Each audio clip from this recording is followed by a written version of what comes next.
누가가 지었습니다. 사도행전도 누가가 글을 썼습니다.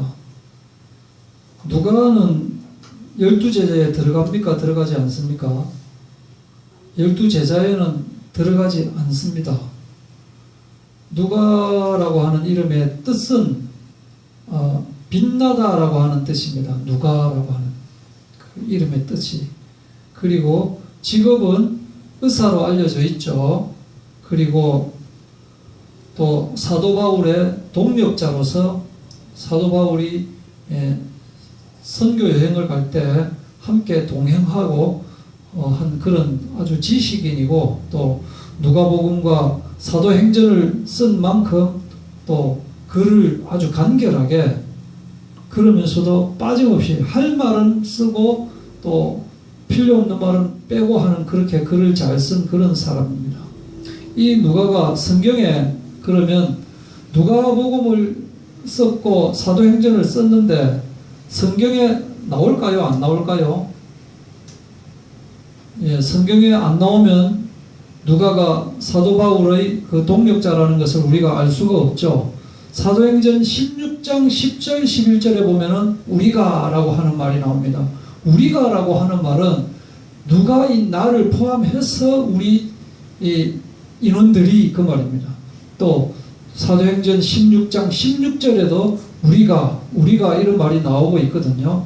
또 사도행전 20장 6절에도 우리는, 이렇게 우리라고 하는 말이 나오는 걸 봐서 여기에 누가가 포함이 되어 있다라고 하는 것을 알 수가 있고요.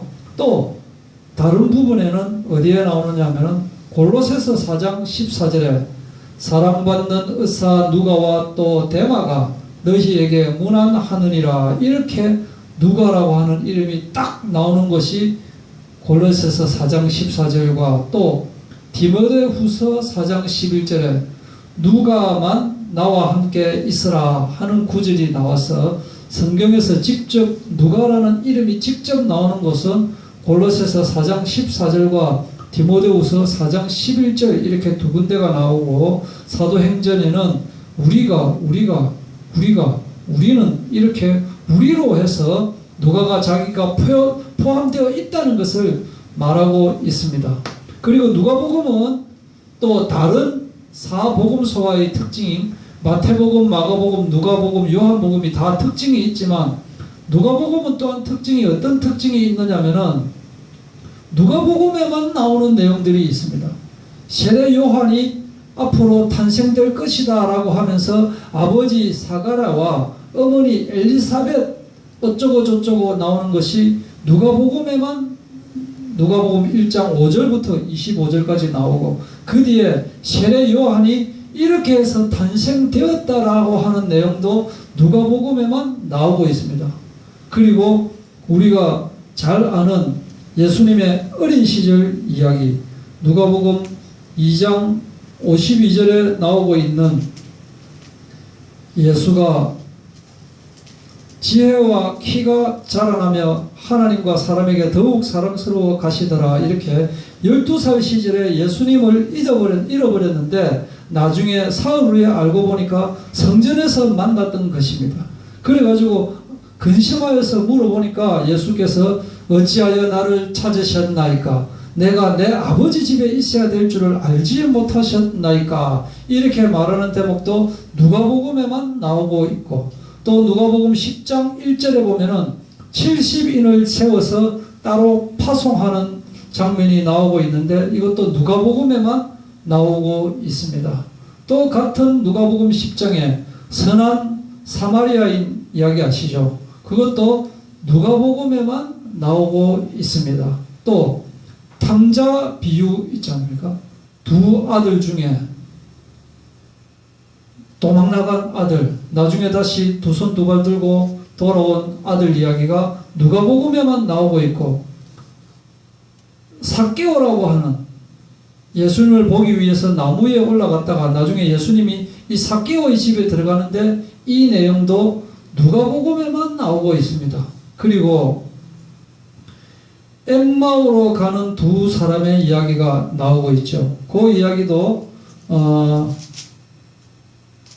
마가복음에도 나오고 있는데, 마가복음에는 16장 12절부터 13절까지 보면 그냥 간단하게 그들 중 두 사람이 걸어서 시골로 갈 때에 예수께서 다른 모양으로 그들에게 나타나시니 두 사람이 가서 남은 제자들에게 알리었으되 역시 믿지 아니하더라. 뭐 이렇게 간단하게 나왔는데 누가복음 24장에는 아주 세밀하게 나오고 있잖아요. 너희가 길 가면서 서로 주고받던 이야기가 무엇이냐 합니까? 아니 당신 어떻게 예루살렘에 있으면서 거기서 있었던 일도 모르십니까?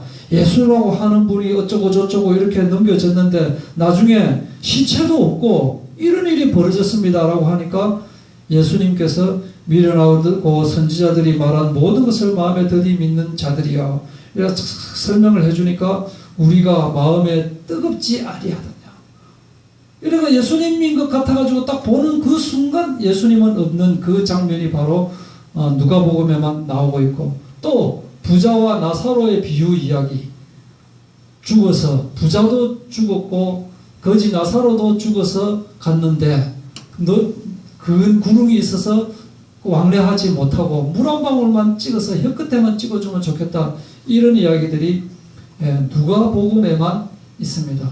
이렇게 어떻게 보면은 아주 상세하게 정말 그림 그리듯이 이 비디오 찍듯이 이렇게 나타나고 있는 장면이 누가복음에서 많이 나타나고 있는데, 이 누가가 사도행전 1장에는 이렇게 데오빌려여 내가 쓴 글에는 이렇게 해서 예수님께서 행하시는 일과 그 다음에 또 명령하시고 부활하시고 승천하신 일을 내가 적었는데, 이제는 성령께서 오셔서 이제 앞으로 이 전도 여행이 그 길을 앞으로 쓰겠다, 이렇게 이제 내용이 딱 나오고 있습니다. 그렇게 하다가 이제 오순절로 딱 들어가자마자 갑자기 그냥 이 양상이 막 아주 급하게 막 달라집니다. 그냥 그러니까 지금까지 보던 것하고는 전혀 막 다른 그런 이제 화면이 전개되고 있는데, 오순절날은 오순할 때 오자 순자가 뭐냐면은 초순, 중순, 하순 할 때 그 순자입니다. 즉 무슨 날 말이냐면은 50일째 되는 날 하는 말이 오순절입니다. 그럼 무엇으로부터 50일째 되는 날이냐? 6월절이 지난 그 안식일로부터 50일째 되는 날, 이 말이에요. 6월절 그 주간에 안식일부터 50일째 되는 날. 그래서 예수님께서 6월절 어린 양으로 돌아가셨으니까 돌아가시고 40일을 보이시고 승천하셨다고 되어 있잖아요. 그죠? 40일을 우리에게 보이시고, 그러니까 승천하고 나서 50일째 채우려면 10일이 남았잖아요. 그 10일째 되는 날이 바로 오순절이다, 이 말이에요. 그러니까 예수님께서 승천하시고 10일 동안 그 기간이 지난 날이다, 이거예요. 그러니까 오순절 이날도 주일날이고 부활절도 주일날이라고 그러셨잖아요. 그죠? 그렇게 배경이 그렇게 시작됩니다. 그래서 하나님이 약속하신 이날, 바로 이날 약속하신 날에 성령이 이제 강림하는 그 환경이 되어지는 겁니다. 먼저 사도행전 1장을 조금 먼저 살펴보면은, 약속하신 것을 기다리라 라고 하는 말이 나오죠. 4절에 예루살렘을 떠나지 말고 내게서 들은 바 아버지께서 약속하신 것을 기다리라. 그 약속하신 것이 뭐냐? 첫째로 요한은 물로 세례를 베풀었으나 너희는 몇 날이 못되어 성령으로 세례를 받으리라. 이 약속이 돼요. 성령으로 세례 받을 것이라고 하는 이 약속을 너희는 기다리고 있어라, 이 말이에요. 그래서 약속하신 것을 기다리는데 어떻게 기다리느냐? 예루살렘을 떠나지 마라, 이 말이에요. 떠나지 마라. 그리고 기다리라. 그러니까 이 제자들과 또 120명이 모여가지고 잘은 모르지만은 분명히 주님께서 명령을 하셨으니까, 다른 분도 아니고 주님께서 명령하시고 약속을 하셨으니까 무슨 일인지 모르지만 그냥 모여서 순종을 했던 것입니다. 그 모여서 무엇을 했겠습니까? 바로 기도했다. 모여서 예수님이 그 전에는, 예수님이 십자가에 못 박히시기 전에는 예수님이 겟세마네 동산에서 기도하러 가실 때에 제자들은 잠들어 버렸고, 또 예수님이 잡히실 때 제자들이 다 도망가 버렸고, 또 베드로는 3번이나 예수님을 부인했고, 그랬던 제자들과 그랬던 그 사람들인데 이제는 이 기도로서 기다리는 일이 생긴 거예요. 그래서 문제가 생겼을 때 기도하는 것이 최선의 길이다. 길이 보이지 않을 때 기도하면 길이 보이게 되고, 앞이 막혔을 때 기도하면 막힌 것이 열리게 됩니다. 이들이 모여가지고 마가다락방에 모여가지고 베드로가 설교를 했고, 그래서 가룟 유다가 이제 죽었기 때문에 대신해서 한 명을 선출하자 해가지고 마띠아라고 하는 제자가 12제자 안에 들어가게 된 거예요. 그렇죠. 저는 제 개인적으로는 사람 뽑을 때 투표하는 것이 제일 좋다고 생각합니다. 성경적으로. 이것도 저것도 필요 없이 그냥 투표해가지고, 왜냐하면 사람이 이끄는 것이 아니고 사실은 성령께서 이끄는 거니까 우리는 따라가면 되는 거니까, 누구를 자꾸 뽑느냐고 그것 때문에 싸우고, 그것 때문에 뭐 노회장 총회장 하면서 뭐 5억이니 10억이 왔다 갔다 하고 그럴 필요가 뭐가 있느냐. 투표해서 정하면 되는 거예요. 그런데 지금 전부 다 뭐 5천만 원을 기탁해야 총회장에 될 수 있고, 뭐 1억을 기탁해야 총회장 될 수 있고, 이렇게 지금 만들어 버린 거예요. 그렇게 만들고 돈이 앞돈 뒷돈으로 왔다 갔다 해버리니까 부정, 비리, 비위, 부조리 막 이런 이야기들이 자꾸 나오고 있게 되는 거예요. 그런 것이 필요 없고, 주님께서 가르쳐 주신 방법대로 제 생각에는 투표하는 것이 제일 좋다, 그렇게 생각을 하고, 그래서 그들이 모였을 때에, 그러나 아직 이때까지만 해도 모여가지고는 예수님께 물어볼 때 주께서 이스라엘 나라를 회복하심이 이때니까 하고 물으세요. 이스라엘 나라를 회복한다, 이 말은 다윗 왕국의 그 찬란했던 때를 기대하고 있는 거예요. 다윗과 그 솔로몬의 아주 찬란했던 그 때를 예수께서 오셔가지고 이 새로운 왕국으로 부활시킬 것이다 라는 그 기대를 가지고 있었지만은, 때와 시기는 아버지께서 자기의 권한에 두셨기 때문에 우리가 알 바가 아니다. 그래서 우리는 때와 날을 기다리는 지혜가 있어야 됩니다. 때와 날을 아버지께서 정해서 놓으셨기 때문에 우리는 그냥 아무 생각 없이 그때가 되면 그렇게 하면 되지, 그것이 아니고, 언제 무슨 일이 있을지 모르기 때문에 너무 성급하게, 너무 알려고 하지는 말되 항상 준비하고 있어서 어느 때 무슨 일이 일어나더라도 바로 그것에 대비할 수 있는 저희들이 되어야 된다. 조금 있다가 바로 이 말세의 끝이 나고 예수님이 재림하실 수도 있고, 또 언제가 재림하실 수도 있고, 또 내가 언제 누구를 만날 수도 있기 때문에 이 전도할 마음을, 전도할 메시지를 내가 가지고 있어야 되고, 또 항상 어떤 일이 있을 때 또 기도하는 그런 체질이 내가 먼저 되어 있어야 된다. 그 때를 7절에 말씀을 하셨고, 그래서 8절에 오직 성령이 너희에게 임하시면 너희가 권능을 받고 예루살렘과 온 유대와 사마리아와 땅끝까지 이르러 내 증인이 되리라. 이 약속을 하셨는데, 이 약속은 성취되었고 지금도 성취되고 있는 약속입니다. 성령이 임하시면 증인이 되리라. 지금도 진행되고 있는 약속이래요. 그리고 이 말씀을 마치시고 그들이 보는 데서 성천하셨다. 이게 9절 이야기입니다. 그리고 이르되 10절에 올라가신 것을 제자들이 보고 하도 신기해가 쳐다보고 있는데, 흰옷 입은 두 사람이 이제 천사죠. 그들 곁에 와서, 이 갈릴리 사람들아, 뭐 지금까지 계속 하늘을 쳐다보고 있느냐. 너희 가운데서 하늘로 올라가시신 이 예수님은 하늘로 올라가심을 보는 너 모습 이 그대로 다시 오실 것이다. 재림주로 다시 오실 것이라고 하는 약속. 이 약속은 성취될 약속이다. 이렇게 약속을 딱 하셨고, 드디어 오순절날이 왔습니다. 바로 사건, 대단한 사건, 성령 강림 사건이 이제 생기는 겁니다. 이때 보면은 오순절날이 이미 이르며 그들이 다 같이 한 곳에 모였더니 홀련히 하늘로부터 급하고 강한 바람 같은 소리가 있어. 바람이 아닙니다. 바람 같은 소리입니다. 귀로 들리는, 귀로 먼저 들리는 겁니다. 이 영적인 소리는 듣는 사람만 듣게 됩니다.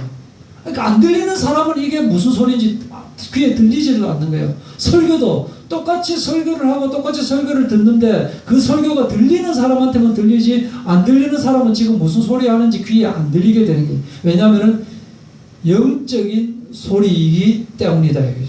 그래서 이 바람 같은 이 말은 하나님의 영이다. 하나님의 숨결이다. 하나님의 생기다. 창세기 2장 7절에 여호와 하나님이 땅의 흙으로 사람을 지으시고 생기를 그 코에 불어넣으시니 사람이 생명이 되니라. 이때 불어넣은 그 생기가 바로 하나님의 생기, 하나님의 영이다.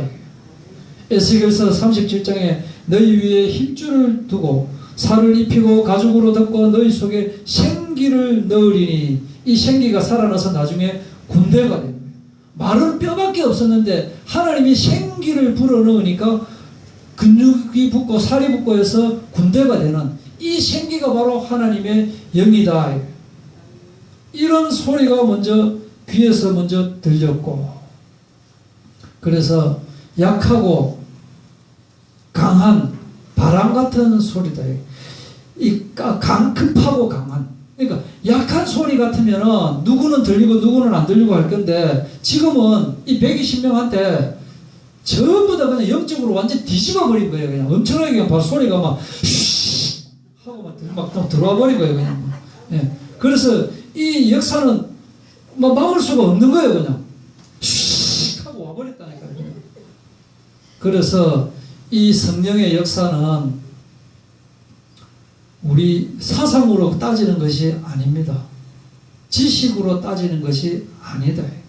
학문으로 또 이론으로 교리로 그렇게 생각하고 그것이 어떻다 저렇다 그렇게 이야기하는 게 아니에요. 그냥 신앙은 머리로 믿는 게 아니다. 지식으로 믿는 게 아니고 영으로 믿게 되는 거예요. 영으로 와서. 그래서 이 영으로 내가 받아들였을 때 이 믿는 자들, 고린도후서 3장 17절 주는 영이시니 주의 영이 계신 곳에는 자유가 있느니라. 이 영을 받아들여서 완벽한 자유, 이 세상에서 없는 자유, 이 자유를 누리는 저희들 되기를 바랍니다. 이렇게 소리로 먼저 왔고 그 다음에 또 어떤 양상으로 왔느냐, 불의 혀 같은 모양으로 오게 되었습니다. 홀련히 하늘로부터 급하고 강한 바람 같은 소리가 있어 그들이 앉은 온 집에 가득하며 마치 불의 혀처럼 갈라지는 것들이, 불의 혀가 아니고 불의 혀처럼 갈라지는 어떤 것들이 사람에게 하나씩 하나씩 딱 임하여지는 것입니다. 그래서 아까는 영적인 소리였고 지금은 또 영적인 모양이에요. 바람 같은 소리지만은 바람은 아니듯이 이 영적인 모양은 불의 혀 같지만 불의 혀는 아니다. 그러나 들리는 사람에게만 들리듯이 보이는 사람에게만 보이게 되는 거다. 영적인 모양으로 왔기 때문에. 그래서 타지 않는 불이다. 타지 않는 불.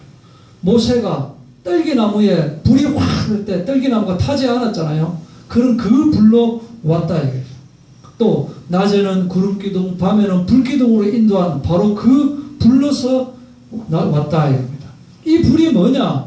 약속하셨던 그 불이다. 이거예요. 마태복음 3장 11절에도 세례 요한이 이렇게 말하고 있지 않습니까? 나는 너희로 회개하게 하기 위하여 물로 세례를 베풀거니와 내 뒤에 오시는 이는 나보다 능력이 많으시니 나는 그의 신을 풀기도 감당하지 못하겠노라. 그는 성령의 불로 너희에게 세례를 베푸실 것이요. 누가복음 3장 16절에도 그는 성령과 불로 너희에게 세례를 베푸실 것이요. 그 불로 임하셨다. 소리로 임하셨고 모양으로 임하셨고 또 어떤 모양으로 임하셨느냐. 예. 그들이 다 성령의 충만함을 받고 성령이 말하게 하심을 따라 다른 언어들로 말하기를 시작하니라. 말씀으로 오신다. 말씀으로.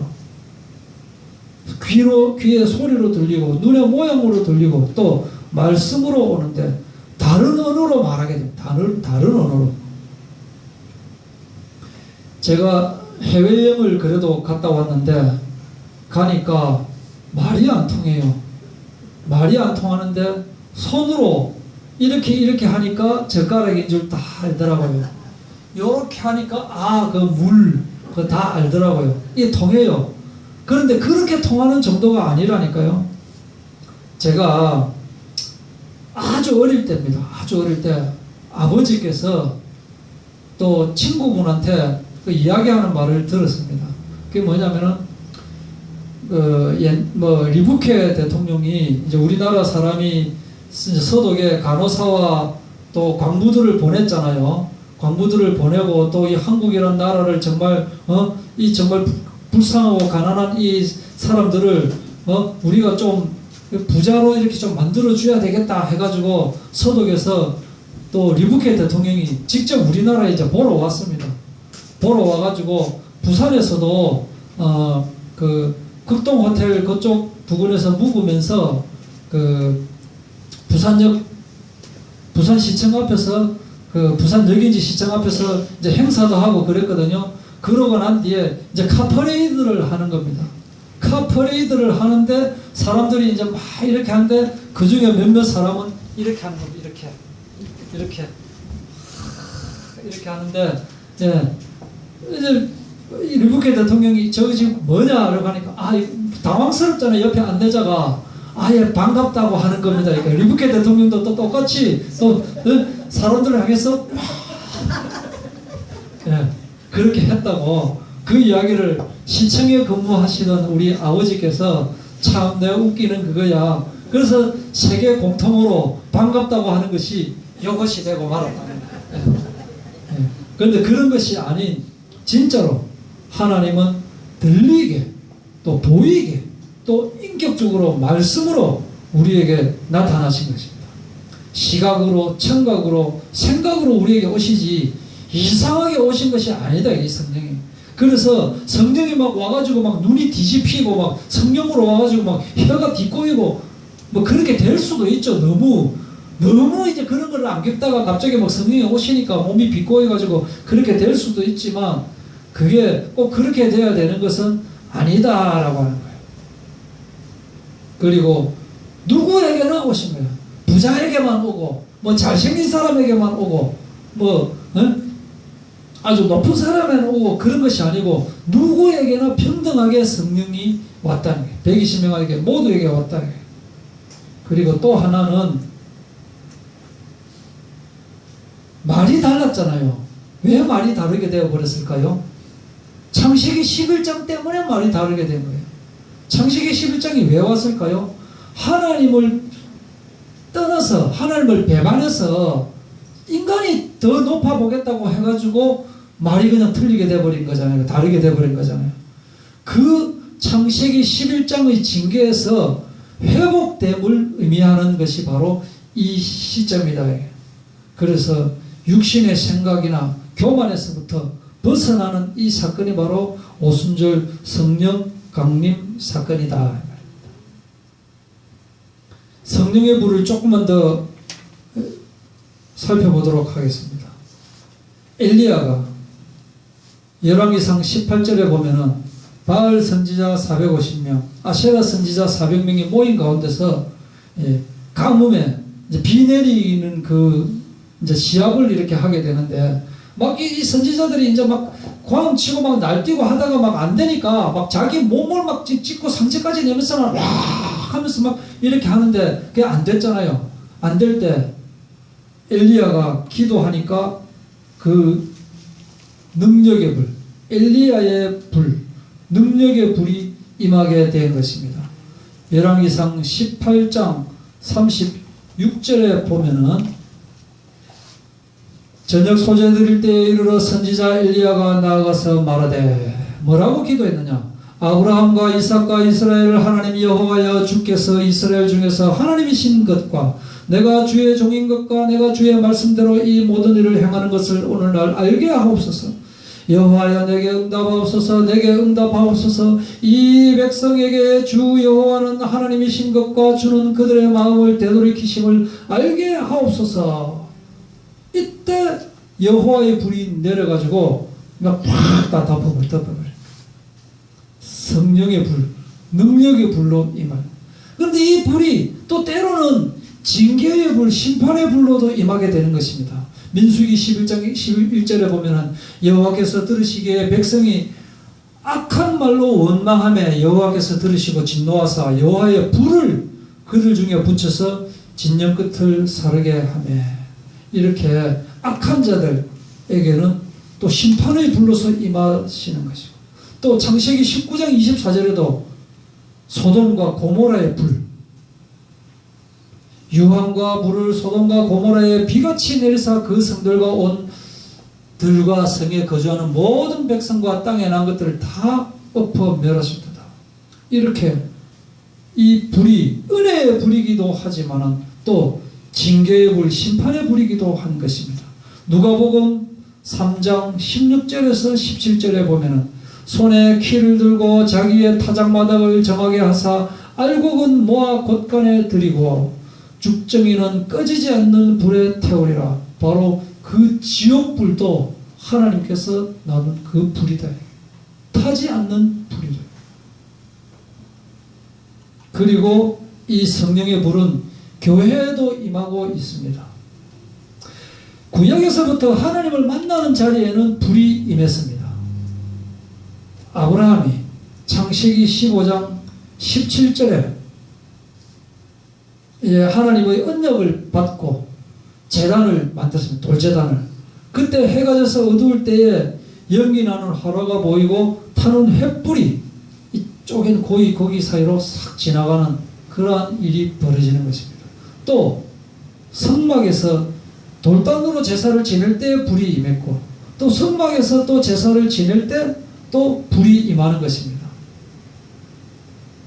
모세와 아론이 첫 제사를 지내는 거예요. 모세와 아론이 회막에 들어갔다가 나와서 백성에게 축복하며 여호와의 영광이 온 백성에게 나타나며 불이 여호와 앞에서 나와 제단 위에 번제물과 기름을 사른지라. 온 백성이 이를 보고 소리 지르며 엎드렸더라.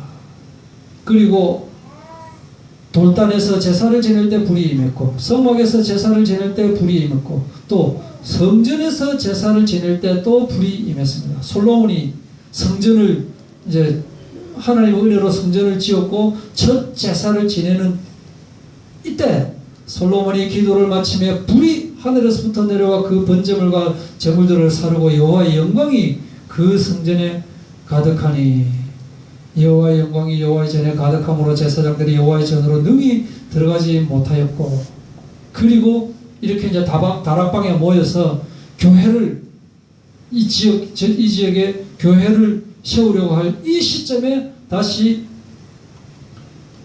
성령의 불이 임했다 이거죠. 그래서 하나님께서 우리에게 오시는 패턴이 처음에는 하나님으로 오셨고, 그 다음에 예수님으로 오셨고, 그 다음에 이제 성령으로 우리에게 오십니다. 예수님께서 계속 하시려면 몸이 여러 개라야 되잖아요. 그것이 안 되기 때문에 성령으로 우리가 예수님의 이름으로 기도할 때 성령께서 우리에게 임한다. 그래서 드릴 말씀은 초대교회나 지금이나 하나님은 불로 임하고 계시는 것입니다. 불은 바로 성령을 상징하고 있습니다. 그런데 지금 이 교회가 불로 시작했는데 꺼져가고 있다. 화끈한 불로 시작했지만 죄만 남아있는 교회들이 너무나 많이 있다. 그래서 우리가 하나님은 잘생긴 사람, 못생긴 사람, 부자인 사람, 뭐한 사람, 뭐 대형 교회냐 작은 교회냐 그런 거 따지지 않습니다. 누구든 나이가 많으냐 나이가 적으냐 그거 따지지 않습니다. 하나님의 성령의 불을 사모하며 기도할 때에 또다시 활활 타오르는 그 성령의 불을 우리가 맞이할 수 있는 저희들 되기를 바랍니다.